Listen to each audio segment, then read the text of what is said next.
Jay Williams went on First Take 2 days ago and said, trade LeBron, trade Anthony Davis, trade Russell Westbrook. Are you ready to become a tanking team again? I said that a year ago. Or I said a week ago. I said we got a year and a week or just a week? Just a week. A week ago, I said 100% trade Russell Westbrook, probably trade AD, maybe trade LeBron.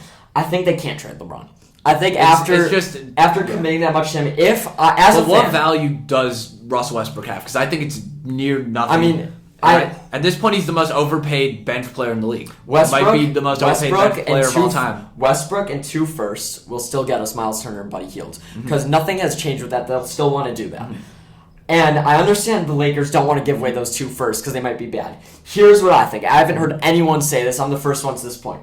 Do that deal with the Pacers. Look how the team's playing. If at the All-Star break the team is still not good, flip all those players, get some picks back. I don't see why you guys have none. Because at that point you'd have none. Yeah, that realization you'd have literally 0 first. I don't see why not. And by the way, if we're not rebuilding after that, then don't take a chance. I'd rather keep the picks. But I think there's a scenario where they could do that, see if that team's capable of winning a chip, and if it's not the All-Star break, deal AD and get 4 first-round picks. I don't think you're getting 4 first-round picks for AD. 3. He's been extremely injury-prone for the past few years. I get that Gobert kind of ruined the trade market in a way, but I just think AD with his injury proneness more than Gobert. But I don't think so because of the injuries. I think the injuries really hurts his value a lot. As a Bull fan, what would you trade for AD?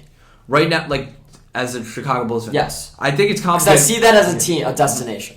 I think it's hard to say right now just because I don't know where we are in our season. Pat Will and 3 picks. That's what I don't think it'd be. I don't know necessarily there'd be 3 picks. Gobert was traded for 5, bro. I think, but AD hasn't played a full season since 2018. I'd rather. Who do you take now? Gobert, AD. Who's worth more? Probably Gobert, honestly. You're bugging. AD hasn't. Okay, no. Next time AD plays a full season, let me know. He's not going to, but you'll still take him playing 70 games. Probably take Gobert. Not 70 games. He's played 30 the past 4 years. I know, but as a Bulls fan, they need someone electric. He's maybe played a full season worth of games. Are the Bulls anywhere near competing? Are they anywhere near competing? We're fringe. How much closer does Gobert get you to competing? It's definitely closer. Our defense you is have some to of the take worst the high ceiling. You have to take the high ceiling and Anthony 20 Davis. games that Anthony Davis isn't as high high a ceiling. I bet you plays more than 20 games. It's doubtful. And also, you're looking at it, what you need in the playoffs. And AD has been healthy. AD missing games in the playoffs is going to be hard to look. You're not winning a title with Gobert. But who says that you're winning a title with AD when he's going to spend more games on the bench than on the court? If he plays in the playoffs, and I think there's a high chance he could get healthy for the playoffs. But the difference is between LeBron and AD versus AD and DeMar. When LeBron was at his peak, that Zach LaVine, you could have argued peak LeBron at that point. I don't think it was. I think it was when he was on the Heat. But some people argued that 2020 LeBron was peak LeBron, and I don't think, as much as I love DeMar and Zach, I think that peak 2020 LeBron, wow, and the team they put around him was significantly better than the team the Bulls have right now. Yeah. So I don't think AD is that X factor. How good do you think Anthony Davis is when healthy?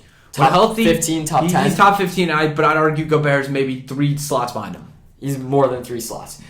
If you're a Bull fan, and you could acquire Anthony Davis for picks and P. Will, and P. Will's looking horrible, and your starting lineup can have Lonzo will come back, DeMar, LaVine, AD. That's a title competitor team. If you acquire Gobert for 5 picks, by the way, that's not a title-winning team. You're still worse than Milwaukee. You're still significantly worse. I'm more concerned about him not being on the floor is what I'm saying. You can't be looking at it that way. You have to be looking for the with ceiling. Anthony Davis, you legitimately have to. I could genuinely say with confidence. There's no move. He's maybe played 82 games over the past 3 years. Then how are the Bulls going to compete for a title? That's the issue. Tell me. That's the issue. We're stuck in mediocrity right now. So this will get you out of mediocrity. Do you not think a healthy AD gets you out of mediocrity? He's not playing though. If he's healthy. Okay. If he's healthy. That's the biggest if. I'd say there's over an 80% chance he misses. Take the shot at 20 because right now your chance at a title is 0. It's really rough because the truth is you do not know what you're saying. It's not true. You don't know what you're saying. Anthony Davis is not on the court.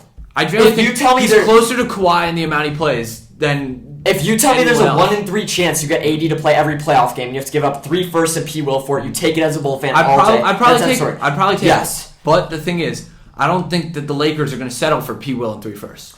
I'm saying that back to our original conversation. If we make the move and go trade 2 firsts for Buddy Hield and Miles Turner, it doesn't work out. In February, we make that deal. Now it's like we have 3 first-round picks probably in the next 3 years as opposed to 2 much later. And we lose AD, who, by the way, I don't want because he's injury-prone because the Lakers aren't winning a title. I would only want AD if with him healthy you win a title. If you were locked to win a title. Not locked, but I think damn near locked. You think the Bulls are locked to win the title with the healthy AD? I'm not saying that. I'm saying that the teams that should actively be targeting him are the teams that are the upper echelon that have some money to get him. For example, a team that really has full supreme confidence going into the playoffs that if they have AD, they should be a top 2 team in their conference. Those are teams that should be going after him. So you think the Bulls shouldn't?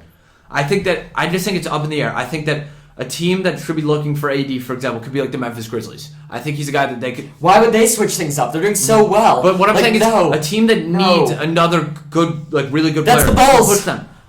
But you'd argue that with AD, the Bulls still wouldn't be a top 3 team in the East. I disagree. With a healthy AD, I think it's Bucks are on top, and then they're right there with Philly, Miami. But the thing is, like, I don't think that you could say even... I don't think AD's at a point right now in his career where you could even say with a healthy AD. It's just with AD, and there's an asterisk there. I know, but you have to look at it at the ceiling. So the Bulls' ceiling, if they don't trade for him, is like win 2 first-round games. And I mean that.